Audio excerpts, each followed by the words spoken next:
Querido Vicente, qué gusto saludarte. La perra brava no descansa, la maldad no descansa, el latrocinio no descansa, la felonía no descansa, Vicente, y tenemos que hacerle frente.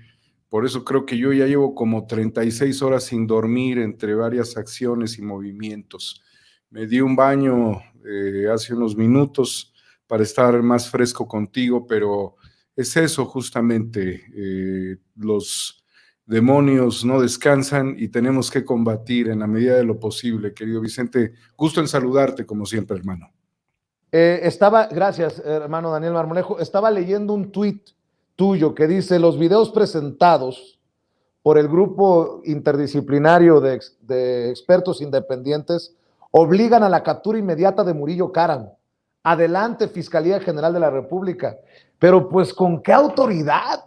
Con un fiscal tocado, lastimado, madreado, mi querido Daniel Marmolejo. Empecemos de ahí y te escucho con tu análisis. Y quizás menos rico de lo que él quería, ¿no? Que también ese es otro aspecto fundamental. Sí, le dio una arrastrada a la Suprema Corte de Justicia mediante la fabricación del delito a la hija de su cuñada. Y esta situación pues demuestra claramente que no tenía elementos para, pues obviamente, pretender alcanzar la fortuna con su hermano testaferro, y en las acciones que él hizo demuestran también la falta de probidad en la fiscalía. En el caso específico, no quiero decir que en todos los casos, Vicente, porque muchos casos vienen apalancados por la Unidad de Inteligencia Financiera, pero en este caso en particular no lo logró. Y también esto es importante señalar. Yo siento, ahora que lo menciono, que la Unidad de Inteligencia Financiera está dormida. Vicente, antes teníamos otro ritmo, otra forma de comunicar y una persecución a los delitos de criminales de cuello blanco, y hoy no hay nada, no vemos nada, no se mueve nada, está dormida la UIF, y para la Fiscalía pues muy bien, porque tampoco hace gran papel, no está haciendo las grandes investigaciones, y en el caso particular de todo lo que estamos hablando, de este crimen de lesa humanidad contra los jóvenes estudiantes a quienes les arrebataron la vida, y fue el Estado el que les arrebató la vida, pues consignaría necesariamente el que las autoridades encargadas llamaran a cuentas a Jesús Murillo Karam, para empezar, y desde luego también al exsecretario de la Marina, además de los marinos, porque los integrantes de las Fuerzas Armadas no se mandan solos, Vicente. Ellos dependen de la autoridad superior. Y en ese sentido también queda claro que la magnitud de la tragedia envuelve también el aparato federal del Estado, y en esa lógica sería muy conveniente llamar a declarar al exsecretario de Gobernación, Miguel Ángel Osorio Chong, y no nada más a él, también a quien era el delegado de Segov en Guerrero, porque el delegado de la Secretaría de Gobernación tenía el pulso de los acontecimientos y se lo informaba al secretario de Gobernación, quien a su vez estaría obligado a informarle al presidente de la República. Entonces, el delegado de Segov en Guerrero, Juan Salgado Brito, debía informar en ese momento el pulso de la situación, máxime en donde sucedió en Iguala, concretamente al secretario de Gobernación. Ese es como pudiéramos nosotros entender la cadena. Además, señalar, querido Vicente, que el C4, que es el Centro de Comando, Control, Comunicación y Cómputo, que está diseñado para coordinar las acciones de seguridad y seguimiento en caso de ocurrir algún incidente, estaba siendo controlado por el ejército. Es decir, que el ejército tenía un control de todas las operaciones territoriales a través de elementos tecnológicos. Situación que viene a aclarar que la defensa y particularmente el 27 Batallón y los militares, el destacamento, tenía prácticamente el control de la seguridad y junto con ello la intermediación en las comunicaciones telefónicas, con lo cual el ejército tenía todas las llamadas interceptadas que sucedían en ese momento, junto con el elemento fundamental que es la geolocalización. Entonces, esto en su conjunto define que la estructura gubernamental sabía desde el lugar hasta las oficinas de la Secretaría de Gobernación en Bucareli. De Bucareli la información llegaba a Los Pinos o a Palacio Nacional, preferentemente a Los Pinos, donde estaba Peña Nieto, ¿sí? A través de toda la información de SEGOV, que recordemos que la Secretaría de Gobernación es la encargada de la política interna, y este es un tema de política y de seguridad. Otro aspecto también que se señala es la infiltración con topos, pues no sé cómo llamarlos de otra manera, o con integrantes de las Fuerzas Armadas, quienes estarían realizando acciones de inteligencia directamente con los estudiantes. O sea, dos pseudo compañeros eran informantes de la Sedena, con lo cual venían prácticamente con una comunicación previa de varios días antes al 26 de septiembre del 2014. Y desde 10 años atrás, por supuesto. Pero en el caso particular, sabían cuáles eran las decisiones que se habían tomado en una asamblea para que los jóvenes viajaran a Iguala desde la normal y de allí pudiesen viajar a la Ciudad de México en autobuses para acompañar la marcha conmemorativa del 2 de octubre en Tlatelolco. Significa que el logro, como se define el poder bruto del ejército desde el 68, no había cambiado en su forma hacia el año 2014, que tampoco Gobernación había cambiado, porque ahora Gobernación se modificó en la Cuarta Transformación, perdió hasta capacidades operativas, perdió hasta subsecretarías, no, seguía funcionando como funcionaba en los tiempos del PRI, de la represión de Gustavo Díaz Ordaz, y que además se concatenan los eventos simbólicos de lo que significó la masacre estudiantil de Tlatelolco, motivo de participación de los estudiantes de Ayotzinapa en un acto cívico conmemorativo al cual yo asistí. Yo estuve presente en la marcha yo partí del Monumento a la Revolución al Zócalo, hay quien partió de la Plaza de las Tres Culturas al Zócalo, pero yo estuve físicamente en el lugar donde se emitieron los discursos en el Zócalo, junto con el comité de huelga del 68 y con toda la gente que se indignaba, y allí fue donde empezó a surgir la gran angustia por los muchachos que no habían llegado, pero en ese momento no se sabía nada, querido Vicente.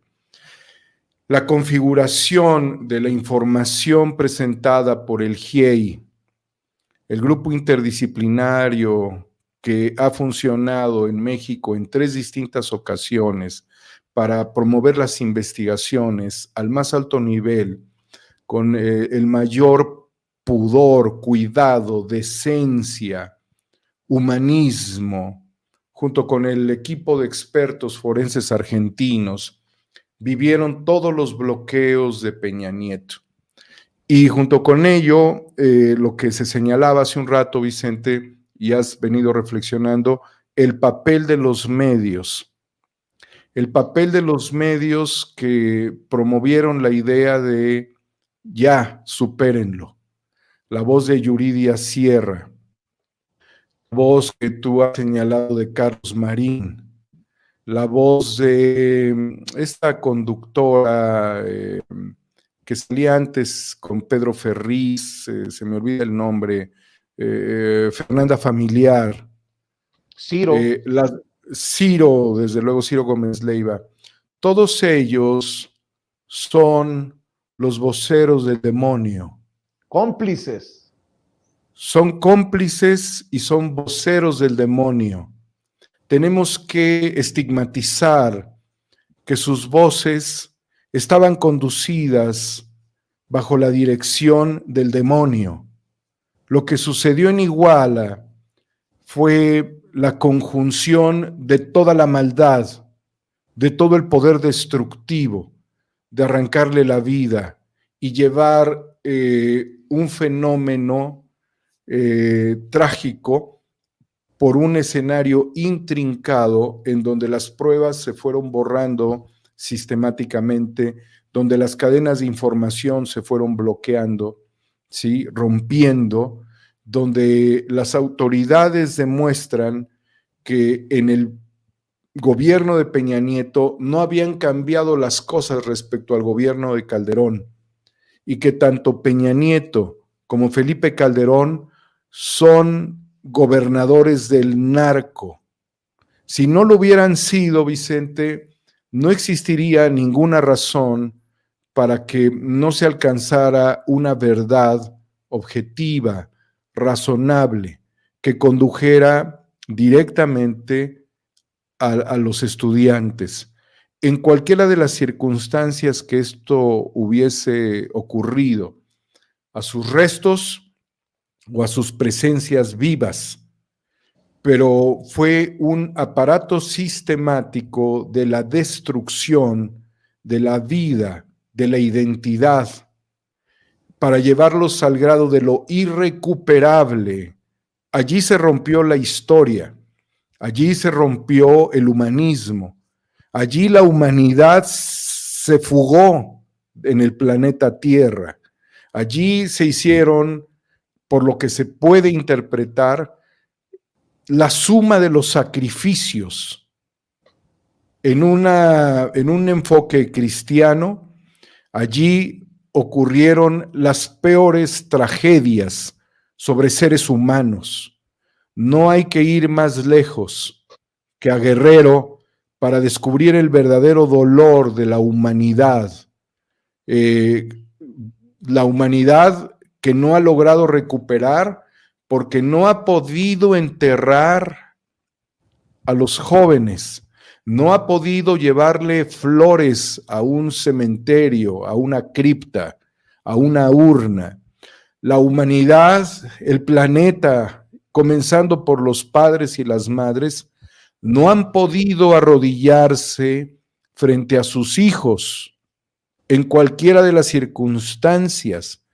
La condición inmaterial a la que el prianato ha llevado la tragedia es inconmensurable.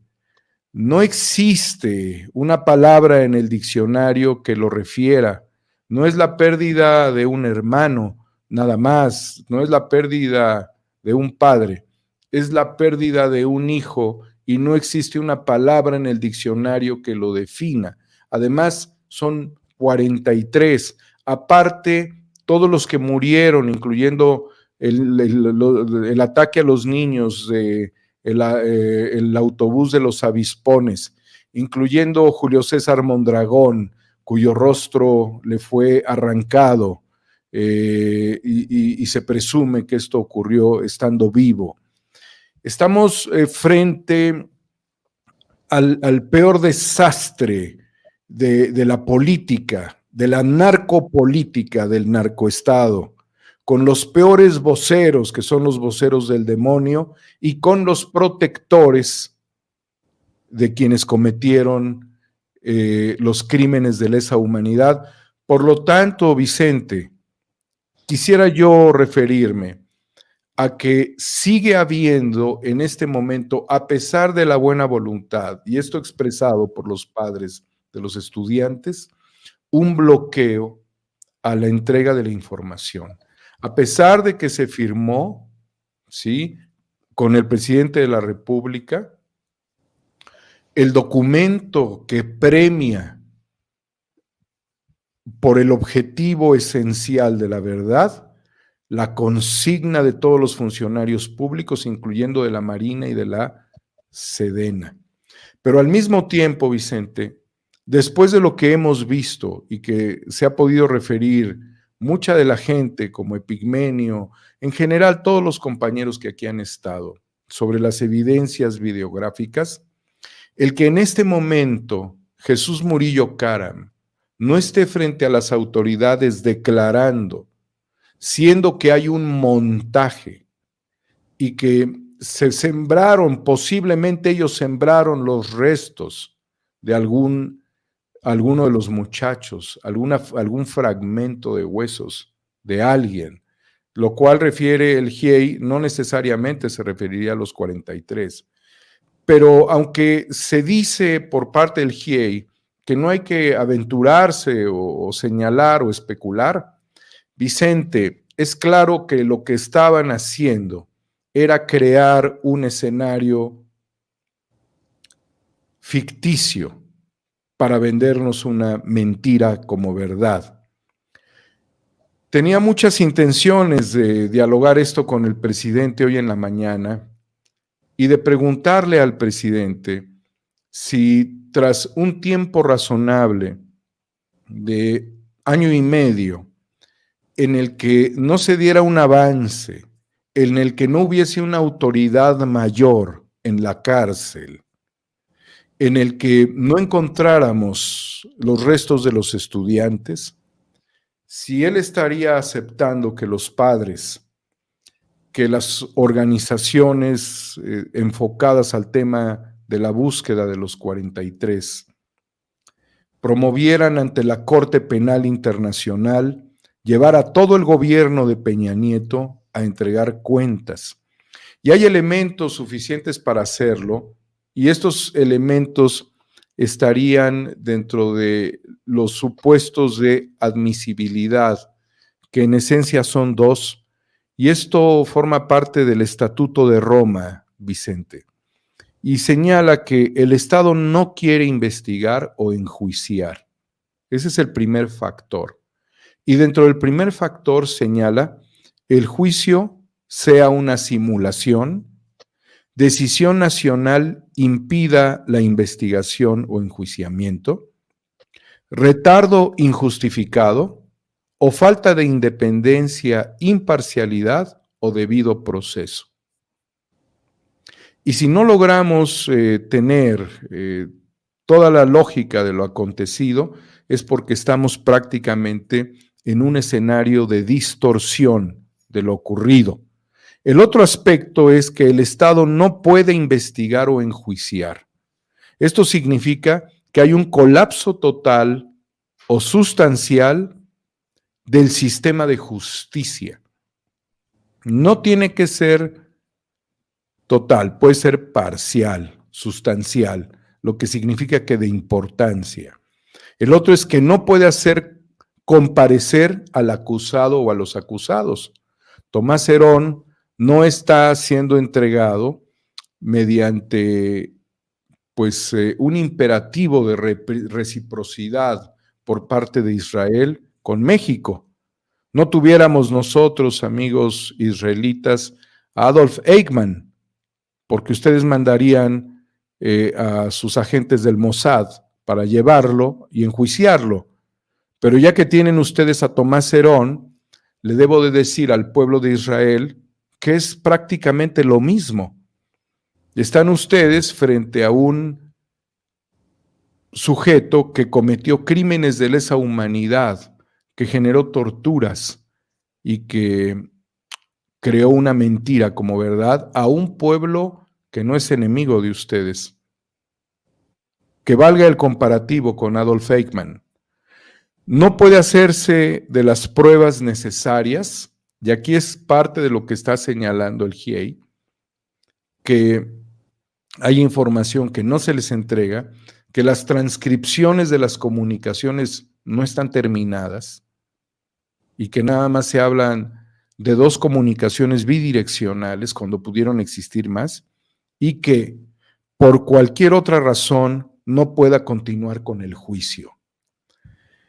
Si agotamos a las autoridades judiciales en un corto plazo, querido Vicente, estaríamos en condiciones prácticamente de que se promoviera en la Corte Penal Internacional el juicio por los 43 a Enrique Peña Nieto, a Jesús Murillo Caram, a Osorio Chong, al exsecretario de la Marina, al exsecretario de la Defensa, al exgobernador, a los secretarios, al secretario de Seguridad Estatal y a algunos responsables del crimen organizado que pudieran ser capturados, porque todos ellos formaron una alianza terrible para la desaparición de los normalistas.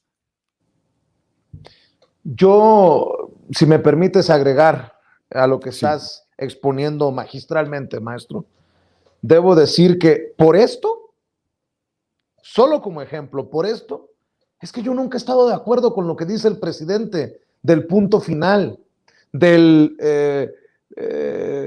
perdón sí, olvido no. No, para que haya justicia ni perdón ni olvido. Y hago eco de lo que dicen los padres de Ayotzinapa, los padres de los 43 desaparecidos. Nos han visto la cara. Nos han visto la cara, dice, por ejemplo, Emiliano Navarrete, padre de José Ángel Navarrete, uno de los estudiantes de Ayotzinapa desaparecidos.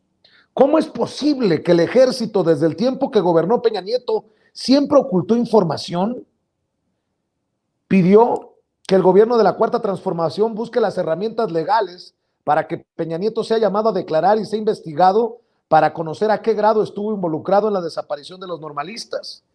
Yo planteo, con mucho respeto, presidente, usted como padre de familia, como ser humano consciente, con empatía al dolor ajeno, como siempre lo ha demostrado, no puede quedarse así. El grupo interdisciplinario de expertos independientes asegura que la Secretaría de la Defensa Nacional no dijo todo, que aún hay archivos ocultos de la Sedena y del CISEN sobre el caso Ayotzinapa, de acuerdo a una experta. Entonces, ¿qué está pasando? Se habla de una operación de Estado de Peña Nieto para abajo en el caso Ayotzinapa.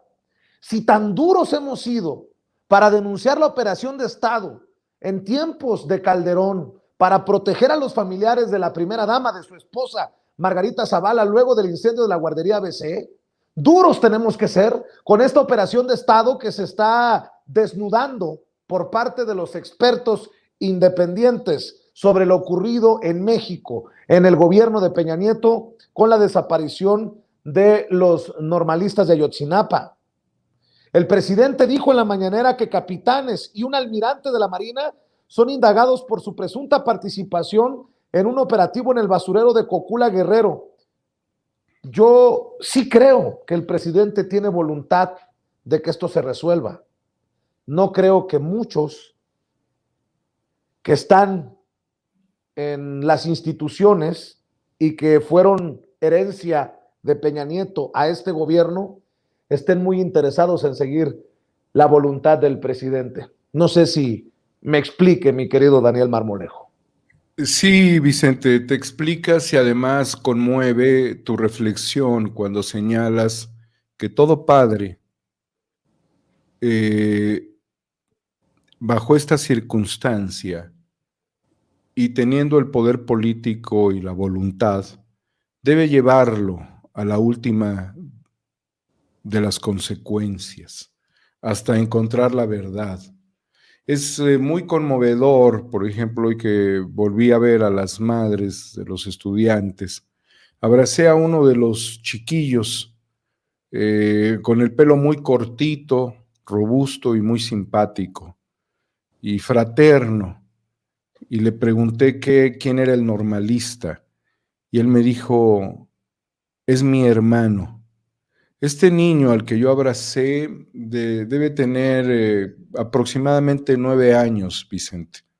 Es decir, que él perdió a su hermano cuando tenía 2 años y lo único que ha vivido durante estos 7 años ha sido la peregrinación por un hermano con el que no pudo realmente convivir lo suficiente y llegar a un nivel de conciencia como para descubrir la maravilla de un hermano.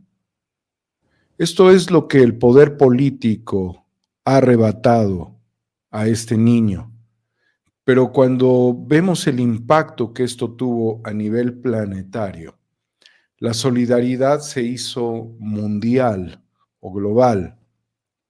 Y las reflexiones por los 43 estuvieron prácticamente en todo el mundo, junto con el mensaje muy claro de que renunciara Peña Nieto. Yo estuve presente también en el Zócalo cuando el presidente López Obrador se refirió a los 43 y estuve presente cuando Elena Poniatowska se desmayó de insolación al aceptar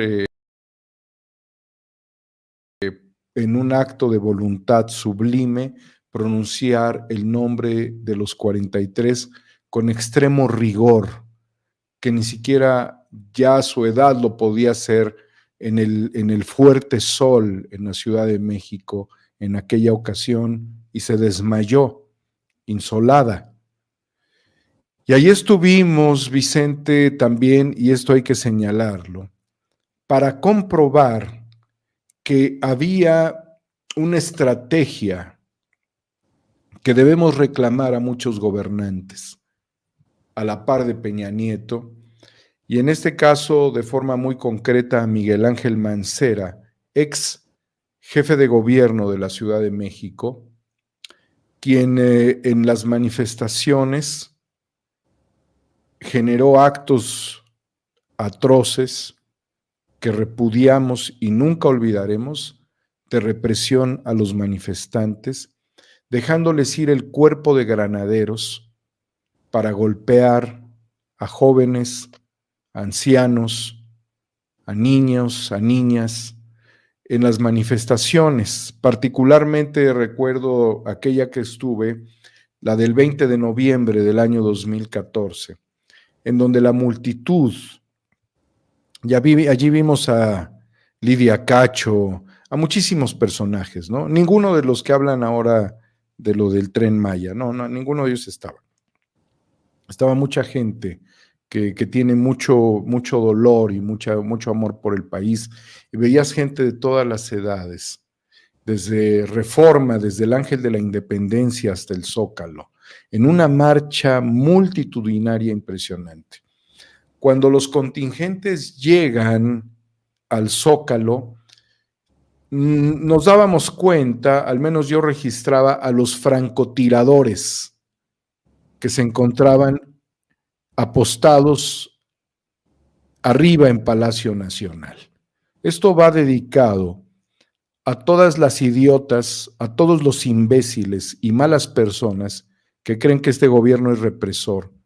Cuando vimos allí lo que era estar siendo observado y amenazado por las armas de francotiradores al servicio del gobierno federal. Pero Miguel Ángel Mancera dejó el Zócalo a muy poca luz, casi lo apaga, y en ese momento es cuando se lanzan salvajemente los granaderos sobre la gente, y después vinieron fabricaciones de delitos para decir que los detenidos eran terroristas. Eres un desgraciado, Miguel Ángel Mancera, y además eres un cómplice de Peña Nieto y de los genocidas. Eres un cómplice de Ayotzinapa.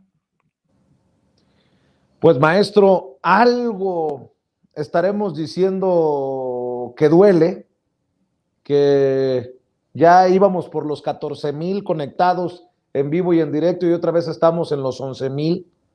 Algo pasa en estas plataformas que cuando se habla con la verdad, los hilos del poder empresarial se mueven porque pisamos callos, duele, maestro. Y precisamente para cerrar, Daniel Marmolejo, y agradecerle también a Mauricio Cantú, el diputado federal de Morena por Nuevo León, que nos tenga un poquito de paciencia. Y el juicio a esos cómplices que desde los micrófonos y de las cámaras avalaron, motivaron, metieron entre ceja y ceja a sus audiencias esta verdad criminal, esta operación de Estado, que defendieron acciones y dichos criminales en el gobierno anterior. ¿Qué? ¿Y esos qué? ¿Seguirán impunes? Porque hoy, en este sexenio, tergiversan, mienten con total impunidad. Pero lo otro es de otro nivel, si me permites la expresión, Daniel. Primero decirte, Vicente, que lo que está haciendo Google y YouTube contigo no es quitarte la audiencia, es simplemente quitarte los números. Ningún alma se ha movido desde que hemos estado señalando puntualmente la tragedia ocurrida en Iguala el 26 y 27 de septiembre del 2014. Sería muy lamentable, quizás alguien por alguna necesidad, pero nadie se ha movido al escuchar las reflexiones que estamos haciendo. Lo que te están haciendo simplemente es invertir el algoritmo numérico, pero las conciencias y las almas están aquí con nosotros. Ahora bien, respecto a lo mediático, Vicente, yo creo que la gente ya se las cobró. Por eso, personajes como Lili Telles son personajes artificiales. Personajes como Loret es un personaje de bots, es un personaje artificial. Personajes como Ferriz es un personaje artificial, decrépito además. Personajes nefastos como Ciro, en realidad no tienen vistas, querido Vicente, no son personas que tengan audiencia, tienen una determinada audiencia que está envenenada con que México quiera salir adelante, o que tiene intereses que no han podido saciar, o que quieren vender al país como única alternativa para ellos sentir que es el beneficio mayor a sus absurdas existencias. No, en realidad ellos ya no existen. Nosotros sí, tiene mucha razón los expertos cuando señalan que les estamos dando demasiado aire a estos personajes. Yo personalmente no los atiendo, Vicente, no los necesito y no los merecemos. Por lo tanto, yo les aplico lo mismo que la gente ha hecho en el espectro radioeléctrico, ignorarlos. Habrá alguien que por filias o por cierta edad o ciertos rasgos en su interés de comunicación les atraiga a ese tipo de personajes o porque pues están igual con el alma contaminada como ellos. Pero ellos ya no existen para un país que se renueva. Tristemente hay que decirlo. No ha habido tampoco una política de Estado para abrir los medios realmente y lograr una fuerza de trascendencia en el espectro radioeléctrico. No lo hay y esto no va a funcionar así. Porque finalmente también hay que pensar que las audiencias buscan la radio, buscan otros medios, no siempre puede ser el teléfono y a veces pueden buscar la televisión. Y allí no estamos, no tenemos presencia. Y sería muy importante trascender en el espectro radioeléctrico en un sentido de medios no oficialistas, pero medios humanistas. Y lo único que vemos es la depredación mediática de las insaciables hienas, lenguas bífidas, defensores del mal, voceros del demonio, que son quienes defendieron la verdad histórica. Muchas gracias, querido Vicente, muchas gracias a tu querida audiencia. Nadie se movió, ningún alma se escapó, nos hemos unido muy fuertemente en el repudio. Quizás lo que nos hace falta es aceitar las rodillas y salir a pedir justicia. Querido Daniel Marmolejo, conmueves con lo que dices, y ¿por qué no cerramos precisamente invitando a la gente? Porque sé que llevas la palabra, sé que llevas el mensaje, sé que llevas tus proyectos en otras trincheras. ¿Por qué no compartes con la audiencia de Sin Censura, por favor? Muchas gracias, Vicente. Pues sí, invitar, aprovechando la oportunidad que me brindas, de compartir también las reflexiones en 4A República, Cuarta República con número, en Homo Ex Novo en Twitter, y pues siempre atentos, Vicente, mientras seguimos avanzando con esta película HD CPM y con distintos proyectos como Incorruptibles y Guerra Híbrida en Cuarta República. Muy atentos al devenir histórico y pendientes de seguir defendiendo nuestra patria adorada, querido Vicente. Gracias por la oportunidad que siempre me das, hermano. Te mando un abrazo, Daniel Marmolejo, que descanses. Estamos Hasta al pronto. pendiente. Hasta pronto. Muchas gracias. Le agradezco también al diputado federal de Morena por el estado de Nuevo León. Amigos, amigas, regresamos en breve, pero mientras seguimos hablando sin pelos en la lengua, sin censura, usted puede suscribirse a nuestros 3 principales canales en YouTube. Sin Censura Media, en donde tenemos más de 1.600.000 suscriptores, Sin Censura TV, en donde tenemos más de 1 millón de suscriptores, y en Sin Censura Presenta, en donde queremos llegar muy pronto a los 100,000 suscriptores. Si usted ya está inscrito en Sin Censura Media, suscríbase en Sin Censura TV. Si ya está suscrito en Sin Censura TV y Sin Censura Media, suscríbase a Sin Censura Presenta. Recuerde que es gratis, no tiene que sacar un solo centavo de su bolsillo para apoyarnos. Dele clic en la campanita para que los señores y señoras de YouTube envíen las notificaciones cuando estemos transmitiendo en vivo y en directo o estemos subiendo videos. También nos puede seguir en Twitter en @Vicente Serrano y hasta en Instagram. Ojo, también estamos en Instagram. Son nuestras redes sociales y con el apoyo de ustedes seguimos creciendo, porque con ustedes todo, sin ustedes nada.